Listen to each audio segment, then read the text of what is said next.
Funk Brasil entrevista DJ Malboro. Obrigado. Malboro, eu vou perguntar onde você nasceu, onde você foi criado e qual é a sua religião? Bom, eu nasci no Servidor do Estado, na Praça Mauá, ali no quarto 63 do Servidor do Estado, nem sei se existe mais. Aí, o Servidor do Estado na Praça Mauá.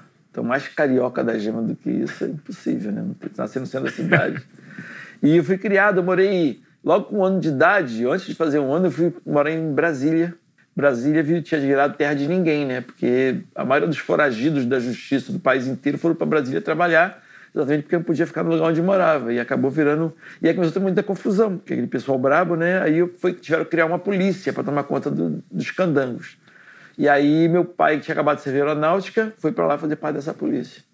Aí com o tempo lá ele estudou, acabou ficando Polícia Federal. Morei lá por 11 anos em Brasília. Mas sempre nas férias vinha para o Rio de Janeiro. Aí depois meu pai ganhou chefia da censura federal em Foz do Iguaçu. Aí eu morei mais uns 4 anos em Foz do Iguaçu. Mas sempre nas férias era Rio de Janeiro. Até que depois ele ganhou chefe de operações aqui da Polícia Federal aqui em Niterói. Ficou lotado em Niterói. Aí eu fiquei morando em Niterói nessa época. Foi a época que eu ganhei o apelido de Malboro, né? Porque eu já tinha tido apelido de Linguiça, Linha 10, Garibaldi, Jeep, Aranha. E aí, de repente, num momento ali, o pessoal dizia que eu tinha vindo da terra de Malboro, né? Mudei de São Gonçalo para Niterói. E São Gonçalo é chamado de São Gongolo. E o pessoal acha que Niterói e São Gonçalo é interior... É subúrbio do Rio de Janeiro, por ser tão próximo. E não é. É outro município, mas era subúrbio do subúrbio do subúrbio. Então eu veio da terra de Malboro. Aí terra de Malboro. O apelido, na verdade, era Terra de Malboro. Depois ficou só Malboro só. A terra foi sumindo, reduziram. Podia ter sido só terra também, né? Mas escolheram Malboro para poder se chamar. E aí dizia que minha mudança tinha vindo numa carroça. A placa da carroça era made in terra de Malboro. E a encarnação de rua. E eu nunca liguei para encarnação. Todo apelido meu sempre pegou. Não sei porquê. Acho que é porque eu não ligo ou que eu levo na esportiva. Eu assumo o apelido, assim, as pessoas me chamam, eu atendo. Aí acaba que vai pegando os apelidos. Isso foi mais ou menos... O ano foi em 80... Não, foi em 77, mais ou menos, quando eu vim morar no Rio de Janeiro, que eu comecei a me envolver com música. E quais eram as influências musicais dessa época? Rapaz, eu gostava muito de música paraguaia, né? Muito, porque eu morava na fronteira, ali morei muito tempo. Gostava de muito Cassiano, gostava de Roberto Carlos, gostava de Tim Maia, Sana de Sá, Banda Black Rio. Eu tinha, naquele momento que eu ainda não era DJ, eu tinha essa influência, assim. Você ouvia isso em casa? É, o que eu ouvia sempre, em rádio. Em casa não, que eu não comprava disco até então. Mas seus pais ouviam o quê quando você estava... Era porque eles ligavam muito rádio sempre de manhã. Entendi. Então, de manhã, era a música que eu ouvia, era o que eles ligavam de rádio. Eu não ia atrás de música. Quando eu comecei, quando eu conheci meus amigos de rua, né, que eu fiz amizade, que eu vim morar no Rio de Janeiro, eu morei um tempo com a minha avó também, minha avó Jurema. Aí eu fui morar lá e tinha os colegas que gostavam de música e que ouviam o programa do Ivan Romero chamado Cidade Disco Clube, na Rádio Cidade. E aí eles... Passou um carro tocando Hang Out do Colin Engel. Que música boa é essa? Caramba, que sonzão. Aí eles foram falar, não, tinha outra música também que eu me amarrava, chamada Zodiac, da Roberta Kelly. Ou Capricórnio, Leo, Sagitário. Eu sempre gostei de signo também, né? Aí eu fiquei assim, até essas músicas tocam no Cidade Disco Clube, no programa da Rádio Cidade. O que é isso? Em FM. FM, o que é FM? Tinha uma noção. Aí eu cheguei em casa, pai, compra um FM aí para poder ouvir o programa. Aí ele foi, vou comprar. Aí comprou lá um rádio FM, eu comecei a ouvir o programa. E aí eu vi que ele tocava uma música e desanunciava 3. O que é isso? O cara toca uma música só e desanuncia 3. E eu não conhecia mixagem, foi aí que eu me interessei por mixagem, antes de me interessar pelas músicas. Aí eu comecei a gostar das mixagens, achar fantástico aquela coisa de passar uma música dentro da outra. Cara, tem que fazer isso. Aí eu peguei um toca-disco de piquenique que eu tinha. Sabe aquele toca de pilha? Piquenique, que tem tomada e tem pilha. E muitas vezes ele tinha, dependendo da força da pilha, era a velocidade que ele corria, né? Então tinha hora que ele estava lentão porque a pilha estava fraca. Tinha que trocar a pilha para ele poder correr na velocidade normal. E tinha um toca-disco da minha avó lá, chamado Taterca Linear. Aí eu ficava, aí eu comecei a comprar disco. Aí pegava uma música e botava dentro da outra para fazer a mixagem. Aí ficava colocando uma música dentro da outra, uma música dentro da outra. Aí fui colocando. Aí quando tinha alguma festa, hi-fi, festa de 15 anos, seja festa que tivesse na época lá, eu sempre era convidado a ser o DJ, porque eu tinha os discos já, que tinha comprado uns discos. Não, bota o Marlboro para ser o DJ. Ele já tem os disquinhos lá já e gosta de tocar. Aí eu ia lá fazer as festinhas. Eu ficava lá no som, lá tocando, todo mundo dançando, brincando, eu lá tocando música. E você tinha quantos anos, mais ou menos? Foi 77, 78, por volta disso, mais ou menos. Eu não era profissional até então. Eu gostava, tocava, mas não tinha assim do profissional. Comecei em profissional em 80, quando eu fui tocar numa boate lá em Lagoinha, depois de Alcântara.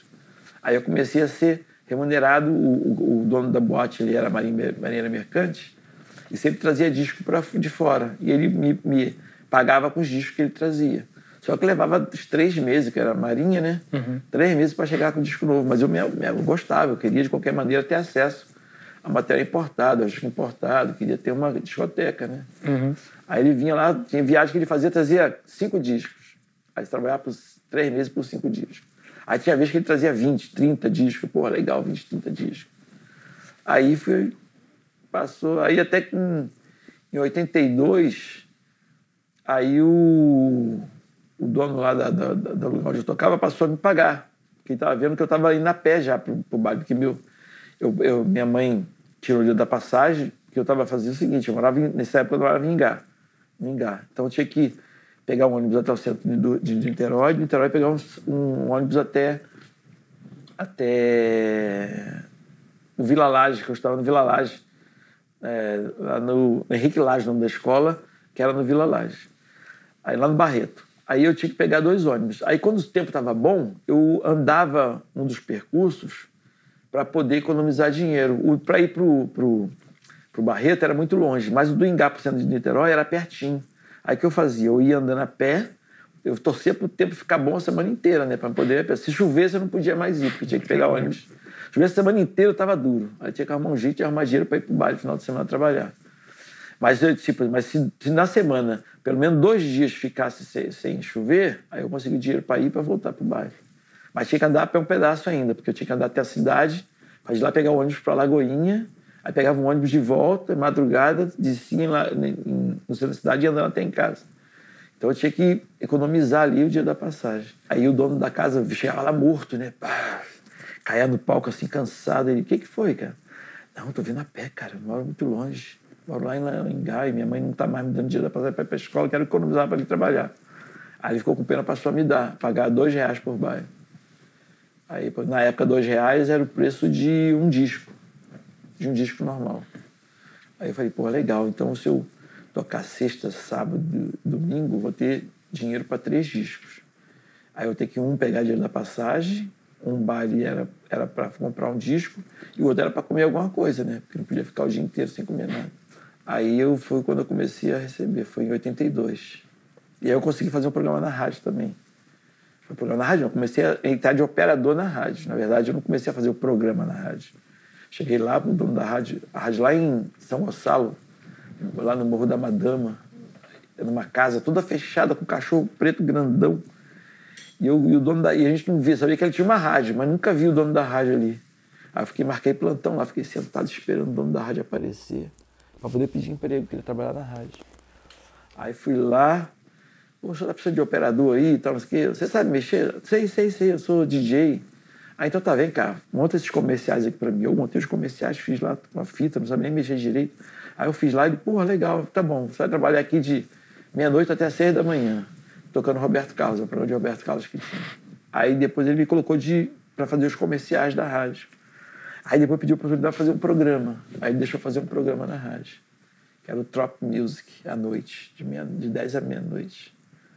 Aí ele tocava que tipo de música nesse programa? O Trop Music era a Maria Charme, do Trop Music. Aí depois eu pedi para ele fazer um programa de tarde. Aí de tarde já era um programa mais pro lado do funk, porque era de dia, à noite combinava mais o charme. E aí funk, você diz o funk internacional. Naquela James época, Brown. né? Não, James Brown não. Essa época já estava no disco funk, já estava numa época já de pré-Miami Bass. Já eram os primeiros Miami Bass. O disco já estava rolando pesado? O disco funk. O disco foi em 80, praticamente o disco já estava meio... Já estava morrendo. Em 81, 82 começou a fundir. O soul e o disco começaram a ganhar uma mistura, que virou meio disco funk.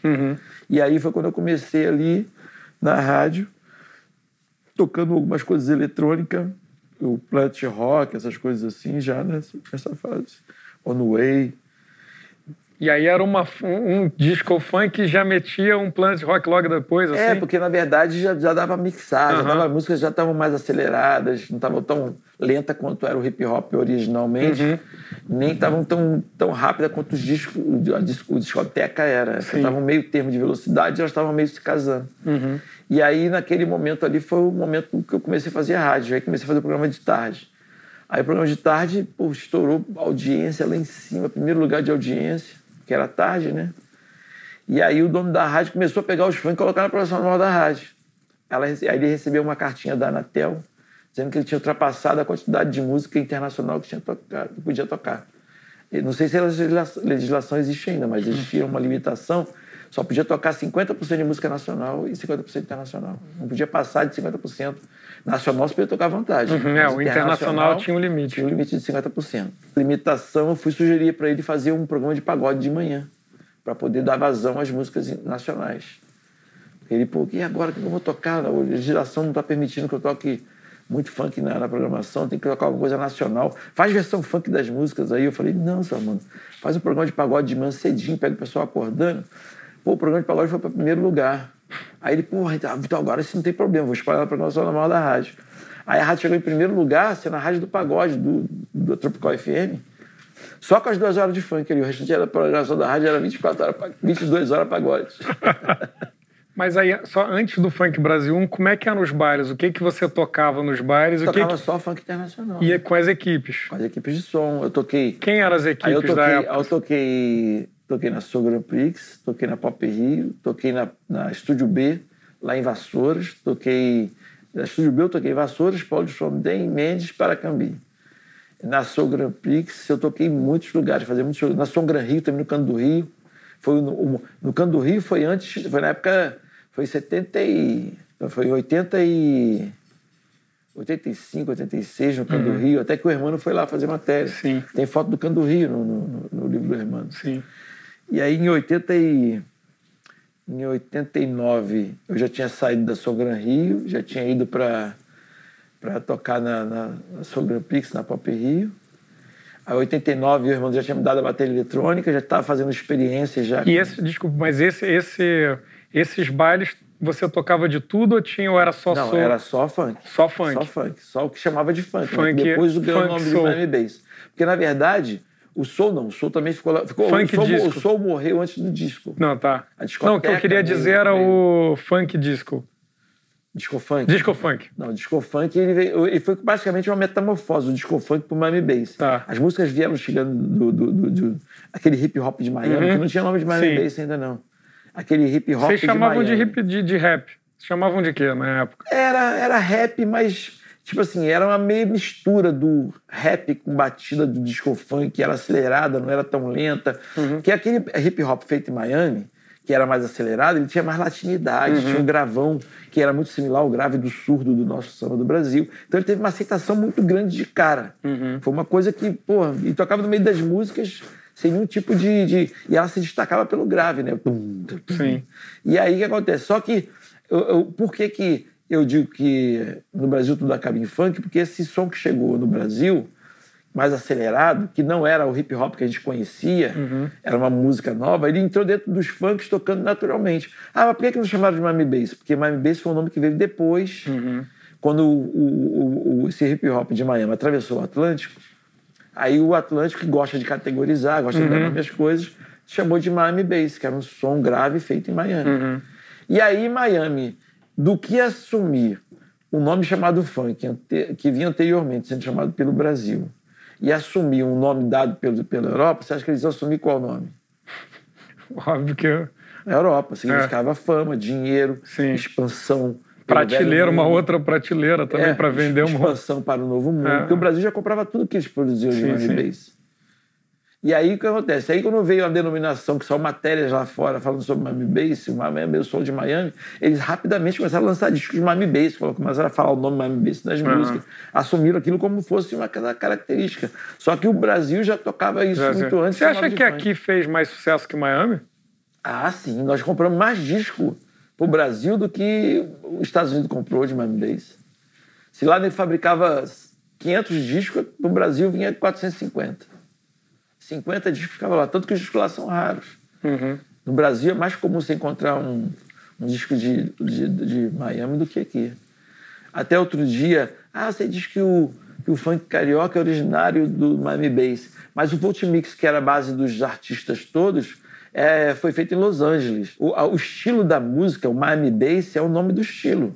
Eu falei para ele, se você fizer um samba nos Estados Unidos, vai deixar de ser samba? Não. Se você fizer um funk brasileiro na Europa, vai deixar de ser funk? Vai ter outro nome porque foi feito na Europa? Não.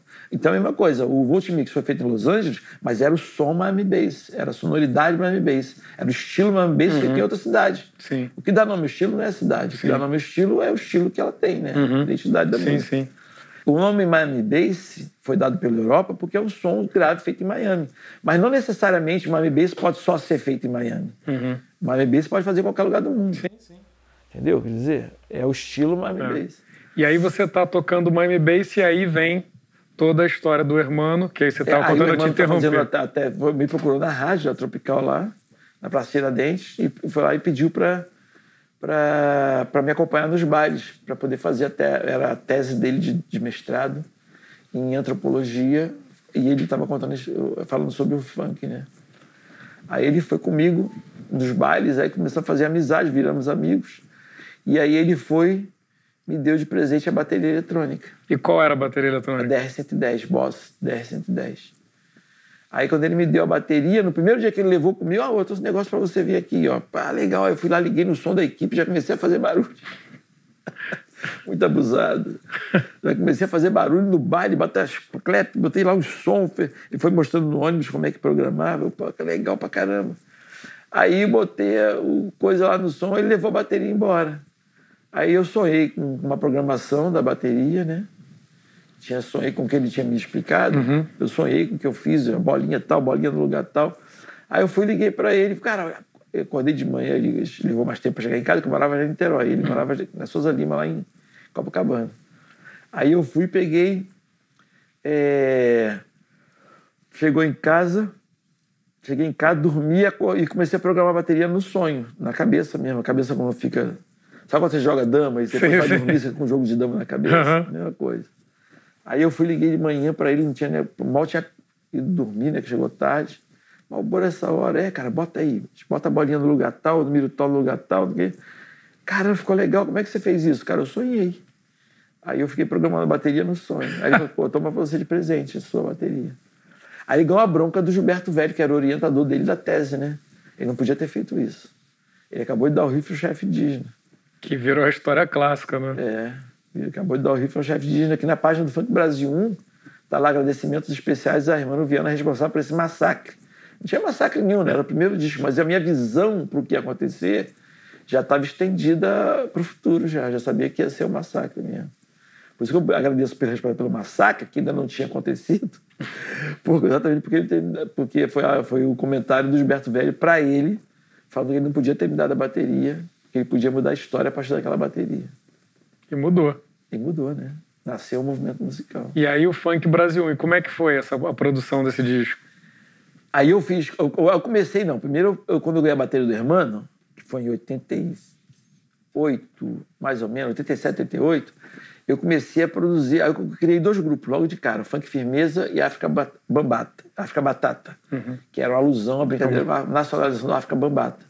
Eu falei, vamos fazer o África Batata, vai ser mais legal, brasileirar. E fiz o Funk Firmeza, que era o outro nome que a gente criou lá.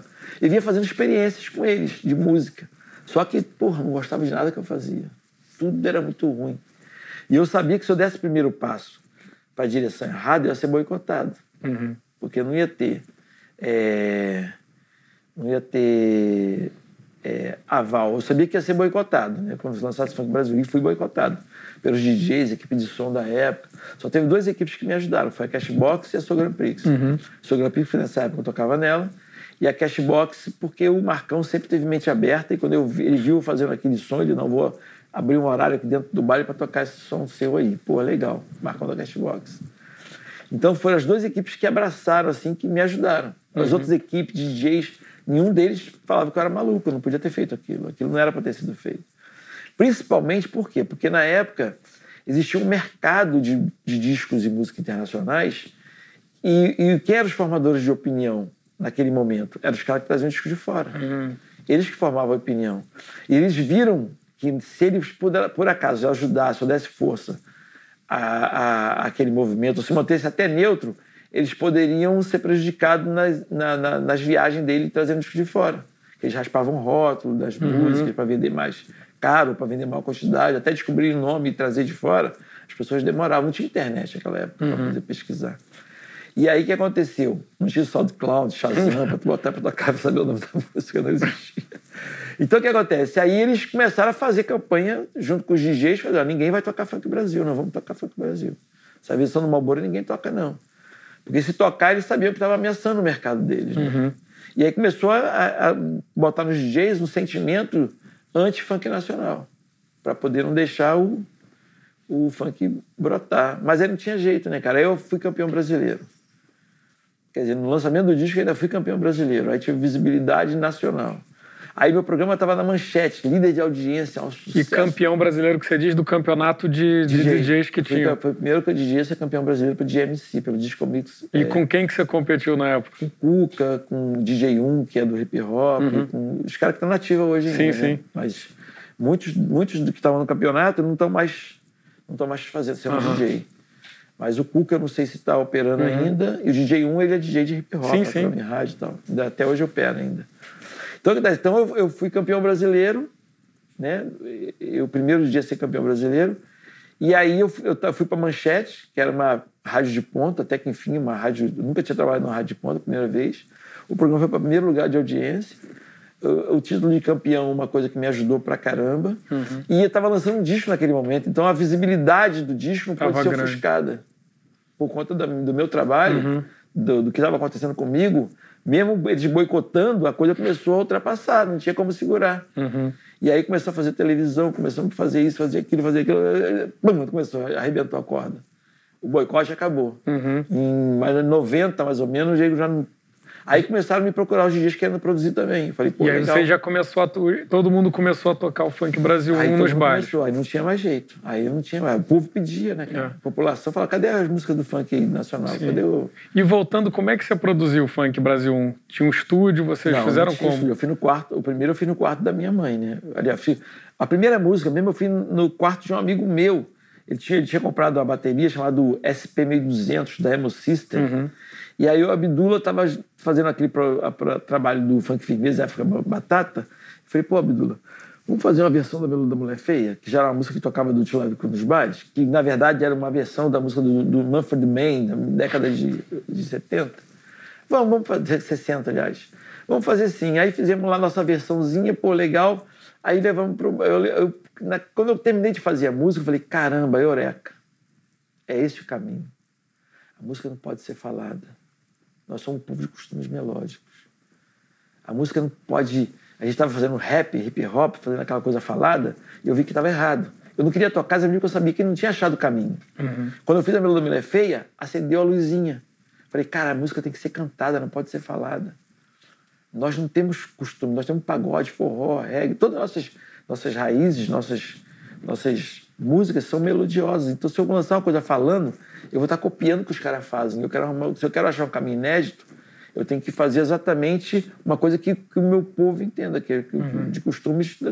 E vi que a música era brincalhona, encarnadora e tal. Eu falei, cara, então a gente tem que pegar agora esse momento e fazer música melódica, com melodia, não fazer, mesmo que seja melodia infantil ou repetitiva, mas tem que ter melodia. E eu tenho que buscar sempre encarnação, brincadeira, bom humor, que é o espírito brasileiro de ser, principalmente carioca naquele momento. Não deu outra. Fiz o disco todo foi feito dessa forma. E o funk continua assim até hoje, né? Com esse jeito de... Exatamente, de reverente. Mas aí não. Mas aí no Funk Brasil 2, eu já queria colocar uma nova vertente. Aí eu fiz o primeiro Funk Melody do disco. Não tinha Funk Melody em português antes. Aí eu coloquei o primeiro. Aí no segundo já coloquei o Funk Melody, o funk normal, Funk Melody, coloquei uma música de consciente. Para dar linha consciente também pro funk. Sim, sim. Então, cada Funk Brasil que eu ia fazendo, vinha uma vertente nova. Sempre porque eu não queria que o funk ficasse com uma cara. Eu queria que ele tivesse todas as caras. Que ele representasse a população. Sim, sim. Que o funk que pudesse ter vários temas. Porque o hip hop tinha um tema só. Só de protestar, protestar, protestar. Se os caras fizessem um hip hop como o Gabriel Pensador fez lá, Loura Burra, fez várias músicas que não tinham nenhum tipo de compromisso com o protesto, claramente, era às vezes protesto, mas não era tão claro. Não é hip hop. Entendeu? Quer dizer, existe um preconceito, uma barreira. Nós não somos assim. O povo nosso é um povo de mistura. Mistura de raça, mistura de cultura. Nós temos, se o funk tiver que crescer, nascer e florescer, vai ter que ser misturando as culturas, como a gente é. Como povo, o funk vai ter que fazer essa representatividade na música também. A primeira música que fez sucesso nacionalmente, assim, que rompeu todas as barreiras, foi Feira de Jacari, porque ela foi tema de novela, né? Barriga de Aluguel. Inclusive, a novela tinha um lugar onde ia ser filmado e tal, no subúrbio. Quando eu apresentei a música para o Máriozinho Rocha, Feira de Jacari, que ele me pediu uma música instrumental para poder botar na parte do subúrbio, que ia ter cenas do subúrbio, da novela. Aí eu falei, cara, cena de subúrbio, novela, eu tinha acabado de fazer Feira de Jacari. Falei, vou mostrar para ele Feira de Jacari. Aí ele foi e mostrou para a autora da novela. Ela mudou a história da novela para Acari por conta da música. E a música caiu como uma luva. E Feira de Jacari, na verdade, apesar de ser brincalhona, encarnadora, ela é uma denúncia. Entendeu? Quer dizer... E aí, infelizmente, Feira de Jacari teve que acabar depois da música, né? Porque virou um escândalo nacional. Porque vendia, eu lembro que vendia preguiça, vendia uns bicos também, vendia qualquer coisa na Feira de Jacari. E aí a fiscalização, aí a fama da Feira de Jacari fez com que ela acabasse até acabando, né? E a Feira de Jacari é que ano? A música Feira de Jacari, se eu não me engano, é 91, 92, se eu não me engano. Teria que pegar o disco e olhar a datinha certinho lá. E a música acabou que... A música ia sempre para um dos Funk Brasil. Mas como eu estava vendo a novela e eu tava, já ia... Não, na verdade, a música era pro LP do Batata. Já tinha. Porque a ideia do Funk Brasil, tanto que eu tive uma briga na gravadora na época, lá com os produtores da gravadora, que eles queriam manter... O Funk Brasil foi tanto sucesso, explodiu tanto, foi tanto sucesso que eles queriam fazer o Funk Brasil um grupo. Eu falei que não. O Funk Brasil é uma coletânea que lança os artistas e cada um parte para sua carreira solo. Se eu quero criar um movimento, não posso criar um grupo. Eu tenho que criar um disco, uma coletânea que lança os artistas e dali cada um siga seu destino. E não deu outra. Todo mundo do Funk Brasil gravou seu disco solo. Todo mundo partiu para o seu disco solo. Partiu para uma gravadora, partiu para... E era essa ideia. E o novo Funk Brasil vinha com nova galera. Tanto que veio depois o pessoal que eu convidei no primeiro disco, que não quis participar do primeiro, que os grupos de dança, eu via eles como os melhores participantes do Funk Brasil no 1. Só que eu convidei todo mundo, Cash Me, convidei o Movimento Funk Clube a participar do disco, eles não quiseram. E falava, não, negócio de funk nacional, funk internacional, funk nacional não dá certo, não. Nunca deu certo, funk nacional não vai dar. Não tem como, pô, não dá pra competir com os gringos, não sei o quê. Eu vou fazer, vocês querem participar? Eu queria que vocês, cada um de vocês... Que eu vi que sério, os grupos de dança nos bailes, eles dançavam tudo bem pra caramba, eles eram artistas. Entendeu? Botava-se vestir igual, existia uma uniformidade entre as roupas deles. E eu falei, cara, o grupo de dança é o que está mais perto de eu colocar para cantar. E virar, já são artistas. Só falta cantar para explodir. Mas ninguém quis. Eu tive que inventar os artistas do primeiro disco. Tive que praticamente criar os artistas para poder ter o primeiro disco. Depois, no segundo disco, que eu já estava coletando a galera, que todo mundo veio, ficou animadão, todo mundo trouxe fita para mim, trouxe música para poder participar. Aí eu montei toda a equipe, todinha, prontinho pro disco 2. A gravadora veio com a determinação de que não, ia fazer o Funk Brasil com a mesma galera.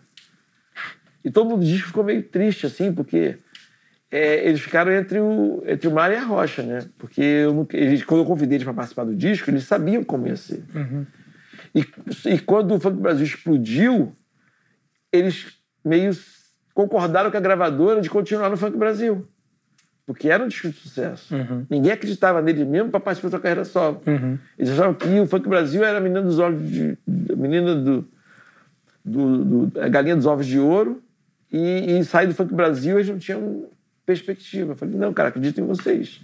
Vocês têm que cada um agora participar, já são sucesso. Cada um tem que procurar o seu caminho para poder fazer o seu disco. Começar a se dedicar. E eu tô com a galera nova aqui já para entrar no disco 2. Aí eu cheguei pro Carlos Seles lá, que era o diretor do Internacional, que foi trabalhar no Internacional da gravadora, da Poligram. Que a gente tinha falecido, a gente falava muito de mim pro Carlos Seles, e acabou que ele me levou. Quando o Cid faleceu, ele me levou para trabalhar na Poligram. Aí o Carlos Seles falou o seguinte, eu falei pro Carlos Seles, cara, olha só, eu contei toda a história. Funk Brasil ninguém acreditou, a gravadora não fez nada. O Cidinho faleceu logo que o disco saiu. Pô, eu fiz o disco todo sozinho, carreguei sozinho nas costas. Eu que fiz a mídia do disco, eu fiz o marketing do disco. Eu queria fazer independente. O Cidinho me convenceu a vir para cá porque a gravadora ia trabalhar e não trabalharam nada. Eu perguntei se tinha verba para lançamento, verba de mídia, falaram que não tinha nada. E agora que o disco é explosão, eles querem interferir, querem mexer no disco. Aí ele foi lá, falou com o presidente, na época era o Pântano, o nome do presidente, e o presidente falou, não, eu sei quanto o nego chacoteou esse disco do Malboro aqui. Quando o nego falou mal do disco aqui dentro da gravadora, agora o disco é dele e ele vai fazer como ele quiser.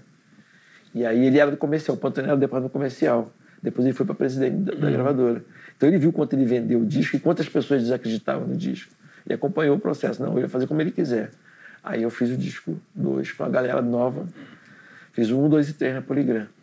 E aí, o Abdullah fez seu LP solo, fiz o LP solo do Abdullah, 2 discos solo do Abdullah, fiz o disco do Batata, o Ademir Lemos foi para EMI, fez o disco lá na EMI, o Rap da Rapa, aí o Guto fez pela Audiobase o disco dele, quer dizer, todo mundo ficou encaminhado, como eu previa que podia acontecer.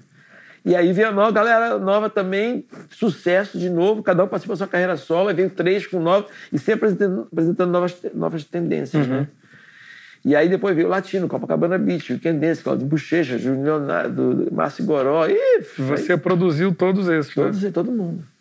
Todo mundo. E ainda ensinava os DJs a produzir, né? Porque os DJs não sabiam programar bateria, não sabiam produzir música. Eu ia lá, dava uma dicasinha, ensinava a programar bateria, para poder que Mandurinha não faz verão, né? Então eu sabia que todo mundo tinha que contribuir. Eu tinha quebrado a barreira do preconceito, do próprio funk. Tinha quebrado a barreira do boicote. Pô, e todo mundo veio me procurar. Eu falei, claro que sim, óbvio que sim. Vambora, né? Vambora. Não fiquei com... Podia ser revanchista, né? Não, você me sacanear, agora vai todo mundo se fuder, não sei o quê. Não. Vambora, todo mundo junto. Porque a minha visão era muito maior do que o egoísmo de fazer sozinho. Você tinha que ter uma visão pro futuro, né? E aí foi crescendo, o funk foi crescendo, foi televisão, cada vez Xuxa. Ganhando mais originalidade. Por que ganhando mais originalidade? Porque o que eu fiz lá no começo, eu fiz baseado no início de todos os movimentos. No início do samba, no início da Jovem Guarda, no início da Bossa Nova. Tu vê que todas as músicas minhas quase eram versões de músicas internacionais. Mas foi assim que a Jovem Guarda nasceu. Foi assim que muitos movimentos musicais nasceram. Era fazendo versões de músicas internacionais e depois se adaptando aos nossos costumes. Entendeu? Aí foi... E quando eu falei lá que o Júnior Leonardo se sentiu convocado, que eu falei, cara, o que eu estou fazendo é só uma semente. É só o início. Como é que foi essa convocação que a gente estava off-câmera? Não, porque eu dei uma entrevista, o pessoal perguntando, né, sobre o funk nacional, como é que eu tinha criado isso, que perspectivas que eu tinha para isso e tal, o que eu pensava do futuro em relação ao funk. Eu falei, cara, o funk vai ser um movimento cultural grande pra caramba, a gente vai conseguir estar no mercado internacional, vai ser reconhecido. Só não sei se vou estar vivo para ver isso, falei para eles, né? Só não sei se vou estar vivo porque se eu pegar a história de todos os movimentos musicais, tudo teve reconhecimento depois dos seus fundadores mortos. Né? Quem tirou proveito ou não foi os herdeiros, foi os netos, bisnetos, etc. Então eu tenho a mesma perspectiva. Eu sei que tudo que eu estou plantando e fazendo, eu não vou conseguir plantar e colher. Eu vou plantar, mas não vou colher. Quem vai colher são outras pessoas. Mas eu estou aqui para trabalhar. Eu estou aqui para fazer e realizar. Independente se eu vou colher ou não. Então o que acontece? Aí o Júnior Leonardo, eu falei, inclusive quem vai fazer muito melhor do que eu isso são os filhos dos forrozeiros, filhos dos pagodeiros, filhos das pessoas que já têm o DNA no sangue, já têm o DNA, já tem aquela coisa da musicalidade. São funkeiros, gostam de música internacional e não sabem ainda como fazer aquilo nacionalmente. O que eu estou fazendo é um incentivo para eles começarem a compor o funk. O Leonardo se sentiu convocado. Não, peraí, ao bout dessa entrevista, ele está me chamando.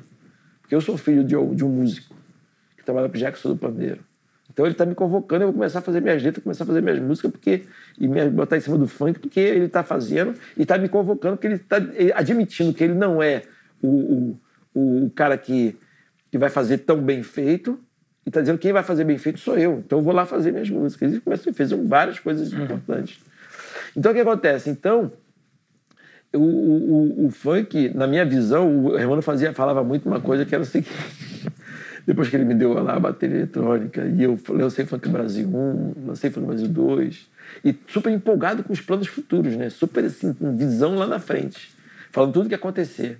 Ele falava, cara, você parece até aquela menininha que acabou de comprar um ovo e tá com aquele ovo na mão indo para casa. Imagina que aquele ovo vai dar um pintinho, que aquele pintinho vai virar uma galinha, que aquela galinha vai dar 10 ovos, que os 10 ovos vão virar 10 galinhas, que aquelas 10 galinhas vão dar 100 ovos, e os 100 ovos vão virar 100 galinhas, aí você tropeça, o ovo cai e quebra. Ele falava pra mim isso. Eu falei, cara, aí encontro com ele até hoje. Pô, meu frigorífico tá foda, hein, cara? Meu aviário aqui, o negócio cresceu e prosperou e foi embora como eu imaginava que ia acontecer. Eu lembro muito, eu novo, principalmente, Xuxa. A Xuxa foi importante. Teve um papel importante. Marlene Matos e Xuxa, reconhecimento para as duas, porque... mas aí teve... Foi a primeira vez na televisão ou não? Tinha funk antes na televisão? Deixa eu te contar a história mais ou menos. A Xuxa fez um filme chamado Lua de Cristal. Aí o meu programa era primeiro lugar de audiência, tinha lançado o Funk Brasil, estava estourado. Então a Marlene tinha eu como referência do funk. Me ligou querendo os funkeiros para participar do filme Lua de Cristal. Aí eu falei, pô, vamos participar sim. Traz os funkeiros pra mim, Marlboro, participar do filme. Beleza. Chegou na hora da gravação, eu não conhecia a Xuxa, nem conhecia a Marlene. Ela me ligou e me convocou para levar os funkeiros na gravação para participar do filme. Tanto que se você vê o filme Lua de Cristal, os funkeiros que estão ali é o mesmo que estão na capa do Funk Brasil 2. E aí o que acontece? Muita gente não associou ainda. E aí, nós funkeiros tínhamos lá uma barraquinha, aquelas barraquinhas de camping, e ficava lá, tinha que trocar de roupa ali deitado para poder ir para gravação e tal, não sei o quê. E a Xuxa tinha uma tenda enorme, com ar-condicionado, frutas, não sei o quê. A Xuxa abandonava tudo aquilo e ia lá pra gente ficar dançando, ficar brincando, ficar ouvindo música. Falei, cara, ela gosta de funk, né? Eu não sabia que a Xuxa gostava tanto de funk assim. E ela, Maria da Graça, né? Ela morava em Maria da Graça, foi criada em Maria da Graça, ela era funkeira. E aí o pessoal ficava dançando, fazendo passinho, mostrando pra ela e tal nas gravações. Eu falei, pô, a Xuxa é funkeira, cara, que maneiro, que barato. Ela larga todo o luxo dela lá, toda a modomia que ela tem, pra ficar com a gente nas tendinhas mais pobres lá, por causa da música. Eu achei isso muito legal nela. E aí comecei a fazer amizade, ela e a Marlene e tal. Aí fui na gravação do Xuxa Park na época. Ela começou a fazer um programa chamado Paradão da Xuxa. Paradão da Xuxa. Lembra do Paradão? E aí eu via que no Paradão, uma semana era pagode, na outra semana era sertanejo, na outra semana era um tema. Sempre tinha um tema diferente no Paradão. Eu falei, caramba, como é que eu vou convencer a Marlene a fazer um Paradão de funk? Porque se eu chegar pra ela e falar, ela fala, que funk o quê, mano? Paradão de funk? Pô, para com isso, não sei o quê. Pô, mas a Xuxa gosta. Se eu falar com a Xuxa também, e a Xuxa queria achar a ideia ótima e falar com a Marlene vai embarrear. Pô, eu tenho que mostrar pra Marlene o quanto é importante o funk, quanto seria legal. O que eu fiz? Aí no Xuxa Park tinha uma hora da troca da fita. A hora que trocava a fita, tava o público lá, ficava parado. E aí trocavam a fita, a Xuxa nem saía do lugar, porque era rápido. E aí eles colocavam a fita no lugar e continuava a gravação. Eu falei, pô, eu já estava indo na gravação umas 4, 5 vezes, observei que tinha essa brecha. Eu falei, pô, a Xuxa é a Ariana. A Ariana é impulsiva. Se eu falar com ela na troca da fita, ela não vai esperar para falar com a Marlene depois, ela vai falar na hora com a Marlene. Na hora que ela falar na hora com a Marlene, o público vai reagir. E a reação do público vai convencer a Marlene, que a Marlene é esperta. Ela é visionária, ela vê a reação do público, ela quer o que é sucesso pro programa. Pô, não deu outro. Esperei a troca da fita. Na hora que chegou, troca a fita. Xuxa, pô, vamos fazer um paradão de funk. E né? Marlene, fazer um paradão de funk, a galera. Marlene, depois nós falamos sobre isso. Do lado da suíte, depois nós falamos sobre isso. Cara, aí fizemos um paradão de funk, eu tava com o programa líder de audiência na Manchete. O que eu fiz? Eu peguei a semana inteira anunciando o paradão de funk na TV. fiz uma promoção seguinte, quem visse o programa ia ganhar brinde à tarde na rádio. A gente ia fazer várias perguntas sobre o programa. E aí eu fiz a galera ver, todo mundo, juntei a semana inteira anunciando, pô, o programa foi o programa de maior audiência da Xuxa. Aquele paradão de funk. Aí, à tarde, o pessoal ia ganhar brinde. Qual era a cor da minha blusa? Qual era a cor? Quem estava de óculos? Quem estava isso? Várias perguntas sobre o que aconteceu no programa. E aí o programa foi o maior programa de audiência dos paradões todos da Xuxa, foi o do funk. Aí a Xuxa ficou fora um tempo. Quando ela voltou pro Brasil, ela queria juntar tudo que ela fez de melhor na carreira dela. E em relação à música, no paradão, tudo que ela fez de melhor foi o paradão do funk. Aí ela me chamou para ser DJ do programa e começou e eu sempre trazendo um DJ convidado. Eu era o fixo e sempre trazia um convidado, DJ convidado. E aí, o que eu fiz? Pô, caramba, e agora? Pô, legal, tô aqui e tal, tô representando o funk, tocando as músicas de funk, mas não tenho meus artistas. Eu tenho que arrumar um jeito de colocar os artistas nos programas. Aí eu levava lá pro meu camarim, tinha o meu camarim, né, dos DJs. Aí eu levava pro meu camarim sempre dois artistas. Fica aqui. Acabava o programa, porra, não conseguia gravar. Fica aqui escondido aqui no camarim. Aí um dia lá, eu tava sempre pro suíte, via a Marlene trabalhando. Ih, fulano de tal tá atrasado. Ih, não vai ter fulano de tal não. Ih, caramba, e agora? Gravava assim. Às vezes eu chegava a gravar 10 programas num dia. E aí eu ficava ali esperando as brechas. Marlene, tô com artista de funk aí. Se precisar de alguma coisa, só fala comigo, tá? Tá bom, Oboro. Aí ela, Oboro, quem tá aí? Ah, tá aí o Sigidoca, Bob Rum, Marcinho. Aí tá bom, bota esse cara aí pra coisa. Aí botava, porra, vinha baixo, todo mundo cantava. Aí ela, porra, Oboro. Aí passou a ela, eu continuei levando escondido os artistas lá, né? Dizendo que eram meus ajudantes pra ficar lá no camarim. Aí a Marlene já começou a me cobrar, Oboro, o que você trouxe hoje aí? Aí eu já tinha uma vaga do programa pra botar um artista de funk. Aí sempre ela me perguntava, Oboro, quem tá aí hoje que você trouxe? Aí eu trouxe Fulano, trouxe Beltrano. Aí comecei a levar mais artistas. A gente começou a levar. Não entrava todo mundo, né? Mas eu tava sempre com gente na manga lá para poder colocar. Até que uma vez ela perguntou, Oboro, tô precisando dos dançarinos aí. Aí eu levei o Weekend Dance, coloquei no programa dançando. Mas o cara já não tá cantando já? Eu tinha gravado o disco do Weekend Dance. Não, mas se tiver que dançar aqui, eles dançam na boa. Aí eu levei o Fly, Cadu, Cal, né? Levei o programa. Tanto que o Fly até hoje é diretor da Globo hoje, né? O Fly hoje é diretor da Globo. Aí eu levei os artistas, eles estavam gravados, o disco já, estavam cantando, e a Marlene achou que por eles estarem cantando, não iam querer dançar no programa. Eu falei, não, vamos dançar sim. Aí levei eles lá, ficaram dançando no programa por anos, né? Aí teve uma hora que ela falou, pô, tô precisando de um dançarino bom, que sabe dançar bem. Eu tava lançando o latino, eu falei, quer saber uma coisa? Eu vou levar o latino. Aí eu cheguei, na hora que o latino... Aí ela, ele dança bem? Eu dança pra caramba, Marlene, dança muito. Então bota a música aí pra gente ver se ele sabe dançar mesmo. Isso no intervalo, né? No outro programa e outro. Aí eu coloquei Me Leva. Na hora que eu coloquei Me Leva, a galera, me leva.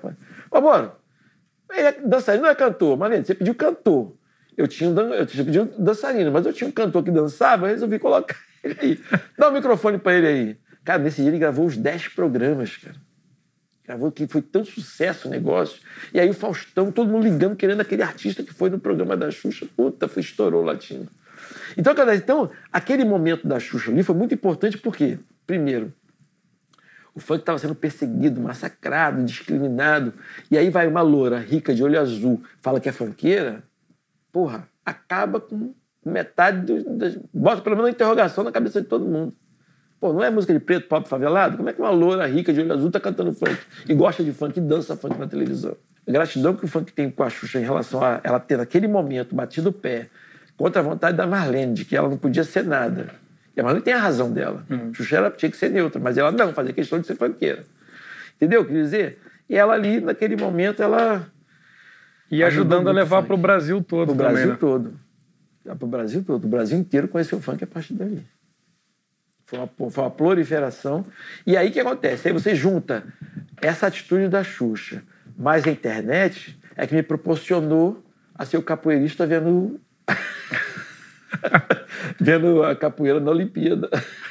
O cara que criou a capoeira vendo a Olimpíada, vendo eu não sei se o pessoal pegou, a gente falou em off, que tudo que eu fiz na minha vida, que plantar, semear, lutar, eu tinha certeza absoluta de que eu não ia tirar proveito. Porque o funk levou mais de 100 anos, tudo sempre levou muito tempo para ter reconhecimento. aqueles fundadores lá do início normalmente não conseguem colher o fruto no futuro do que fez, do que lutou pelo aquilo. Então, eu me coloco muito como um capoeirista, né, que foi perseguido, teve a perna amputada para não dançar capoeira, para lutar capoeira, e de repente ele conseguir, depois de passar por todo o problema, toda a discriminação, toda a perseguição, ele conseguir ver a capoeira na Olimpíada e participar da capoeira e ganhar medalha na capoeira. Olha só, Deus foi muito bom comigo, cara. Porque eu não esperava isso. Realmente eu tinha a certeza de que eu não ia conseguir, porque demora muito para uma coisa acontecer, uma coisa ser descriminalizada no Brasil, a coisa não ser reconhecida. Demorava, né? Uhum. Eu acho que a Xuxa ajudou muito e a internet ajudou muito. Foram as duas coisas que vieram praticamente no mesmo momento. E o funk conseguiu mostrar a sua força, se proliferar pelo Brasil inteiro. E hoje eu fico muito feliz, cara, porque acontece o seguinte, o funk brasileiro sempre foi uma coisa que nascia no Rio de Janeiro para o Brasil inteiro. Mesmo nas Vacas Gordas, mesmo na época do Tigrão, na época da Lacraia, do Serginho, na época dos grandes, do Cidinho Doca, do Júlio Leonardo, do Claudinho Bochecha, do Márcio Goró. O funk sempre foi uma coisa brasileira, mas feita no Rio de Janeiro. Eu consegui fazer com que o funk fizesse sucesso no Brasil inteiro, e menos em São Paulo, em determinado momento. Aí eu comecei a fazer em São Paulo toda quarta-feira, porque era o único estado que o funk não tocava, que existia uma barreira muito forte do funk em São Paulo. Aí eu peguei e comecei a fazer o Love It toda quarta-feira, que é o tempo da música eletrônica no Brasil. E toda quarta-feira fazendo lá o funk lá, porra, e é legal, pilotado, só matéria até no Jornal da Globo, falando sobre o baile que eu fazia. Ele começou a juntar gente da periferia junto com gente da Zona Sul. Juntou várias classes sociais no baile. Isso era legal, eu ficava muito feliz com isso. E aí eu estava vendo que eu estava levando a cultura para lá, o pessoal estava gostando, estava lotada aí o Love It, mas eu estava vendo que a cultura ainda não estava, o pessoal não estava entendendo muito bem como é que dançava, como é que eram os passinhos, os homens eram meio durão, não rebolava, e o funk já estava rebolando no Rio de Janeiro há muito tempo, o homem, né? Uhum. A mulherada dançando, a sensualidade delas dançando, uma coisa impressionante do Rio. Lá a mulherada ainda estava meio durinha. O que eu fiz? Criei um projeto chamado Ponte do Funk. Não tem a ponte aérea? Eu fiz a Ponte do Funk. O que era a Ponte do Funk? Eu pegava um ônibus de paulistas, vinha para o Rio e levava ele nos bailes. E eu fazia questão de fazer 3 bailes no dia. Eu começava no Complexo do Alemão, que era a classe D, ia para a classe C na Tijuca, Rádio do Sol, e terminava na classe A, lá no Rádio Rock Café. Então o pessoal conhecia o baile nas raízes, lá no fundamento, na favela, via na classe média e via como ele estava na zona mais alta. Então dava para o paulista uma visão da amplitude do que o funk poderia alcançar. Mostrava como ele era na sua raiz e como era na classe mais alta, que as pessoas curtiam e dançavam, respiraram o ar. Chegava lá no classe mais alta, no Rádio Rock Café, eles queriam voltar para o Complexo do Alemão. Agora tem que voltar para São Paulo. E fazia a ponte ao contrária. E pegavam aqui no Rio de Janeiro um ônibus, botava gente de várias comunidades diferentes, de facções diferentes, porque as pessoas, a população quem morava na Rocinha não podia ir no Dendê. Quem morava no Dendê não podia ir na Mangueira. Quem morava na Mangueira não podia... Existia uma divisão que estava começando a nascer no Rio de Janeiro. As pessoas não são bandidos, elas não são envolvidas com crime, mas não podia ir na favela do outro, porque só de morar naquela favela, ir naquela corria risco. Entendeu? Quer dizer, ou aquela ir na outra também corria um risco. Ficava aquela coisa passando para a população uma divergência que não é deles. O que eu fiz na Ponte do Funk? Além de levar os funkeiros daqui para São Paulo e colocar eles no meio da paulistada lá para dançar e fazer amizade, interagir e mostrar como é que é a expressão corporal e a musicalidade do funk, também estava fazendo uma união da cidade. Como? Botando galeras de comunidades diferentes dentro do mesmo ônibus. E aí eu tinha uma dançarina, que é a Joelza, que ela diz que até hoje é minha dançarina, né? Aí ela é uma pessoa muito carismática, cara. Muito alta astral. Ela morava no Dendê na época. Mas de uma luminosidade dela absurda. Falei, Joelza, sua missão, integrar essa galera todinha. Porque chegava no ônibus, Uma galera num canto, outra no outro, outra aqui na frente, outra aqui. Você falava, ficava entre eles, não interagia. Seu papel vai ser colar todo mundo. Vai botar você lá no meio do ônibus. Um ou dois primeiros ônibus eu fui junto. Mas aí eu ia mais cedo, que eu tinha rádio, eu consegui uma vaga lá para poder... Vaga na rádio, para poder ir no ônibus. E aí comecei a ver como é que ela estava saindo. Ela juntando a galera, botando todo mundo para cantar junto. Vamos se divertir. Não podia cantar proibidão, porque senão um ofendia o outro, né? Porque são lares diferentes. Então, só cantando música legal, só cantando... Chegava em São Paulo, estava todo mundo amigo, todo mundo interagindo, não tinha mais rivalidade, acabava tudo isso. E aí, entrava na Easy, né? Todo mundo amigo, se divertindo. Pô, era fantástico, cara. Eu ficava muito feliz de ver aquilo. Então, o que acontece? E aí, através desse planejamento, desse projeto, eu consegui entrar. Só que era o último reduto de funk no Brasil que ainda não tinha entrado funk. E o que eu falei que eu ficava muito feliz agora, que agora nós temos artistas de São Paulo, artistas de Belo Horizonte, artistas do Espírito Santo, artistas do Nordeste, e é o funk Brasil. O que o funk iniciou lá atrás, que é o funk Brasil, hoje é uma realidade. Demais. E no mundo também, que você rodou o mundo. Eu toquei em todo. Qual país que você não tocou? Europa, Eslovênia, Polônia, e a Alemanha eu toquei umas 4, 5 vezes. Inglaterra, mais 10. Portugal, perdi a conta. Portugal não dá para contar mais. Portugal foi muitas vezes. Espanha, Ibiza, toquei em Sonar, em Barcelona. Toquei... Nossa, muita coisa, cara, muita coisa. No mundo tão o funk te levou para o mundo todo, né? É, cara. E como é que você vê o funk hoje, Malboro? Depois de 30 anos de Funk Brasil, 30 anos desse movimento que você começou, como é que você vê ele hoje? Eu vejo ele hoje, tipo assim... Por que eu voltei com o meu programa de rádio? Que o funk não perdeu a vitrine, né? Perdeu a vitrine.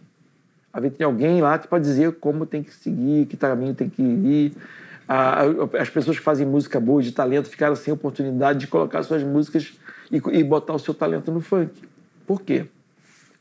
O Big Mix, quando parou, há 3 anos atrás, eu achei que a missão estava cumprida. Agora os DJs que vão assumir rádio, eles que vão ser os próximos Malboro, de descobrir talento, revelar talento, de começar a lançar música, de fazer a ponte entre a favela e o asfalto, etc, etc.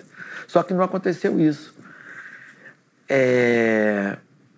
Ninguém lançou mais nada, ninguém revelou mais nada, a não ser a favela. Então, eu fazia o que eu fazia? Eu pegava a música na favela, antes de ser sucesso na favela, levava para o estúdio e abria os horizontes daquela pessoa.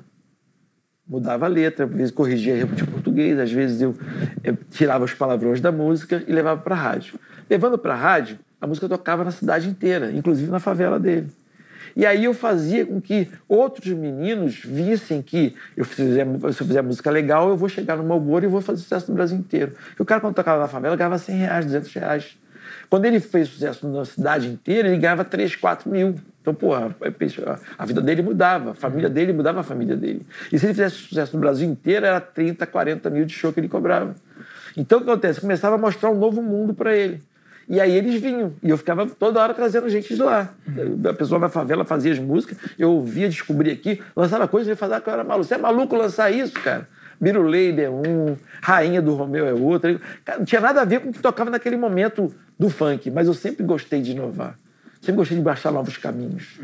E ele falava que era maluco, maluco, maluco. Depois a coisa acontecia, ele falava, caramba, mais uma vertente que ninguém acreditou, que o Malboro foi lá e fez o negócio acontecer. E aí o que acontece? E aí, quando eu parei de fazer o programa, acabou a ponte. Acabou a coisa de se revelar sucesso. Aí os caras procuravam os caras de rádio para tocar música. Não quero não, só quando for sucesso.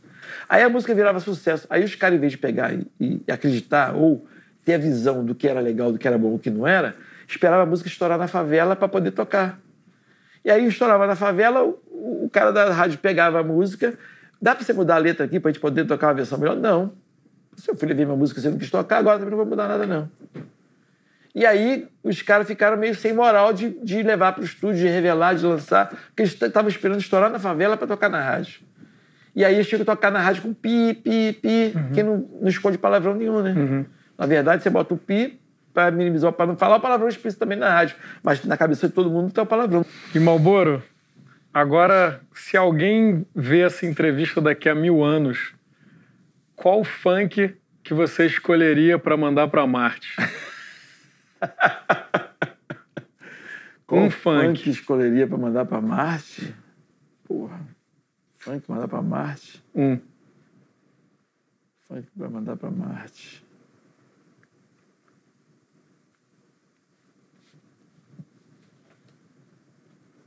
Seria para mandar hoje pro funk... Para um cara daqui a 1000 anos vai ver aquilo, vai achar e falar assim, cara, o que era uma música que represente que represente mais o funk, assim? O que melhor representa o funk? Para você.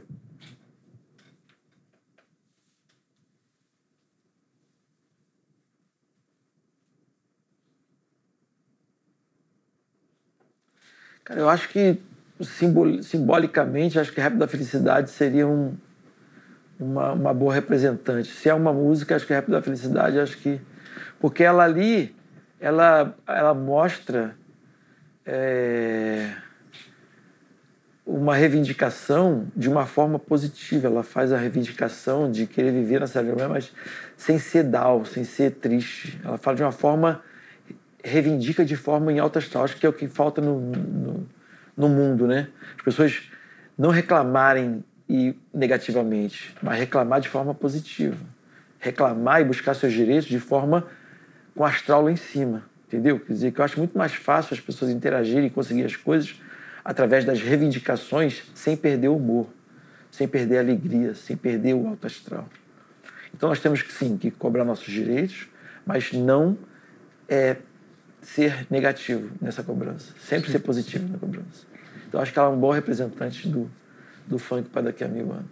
Malboro, muito obrigado. Eu que agradeço, cara. Obrigado. Valeu.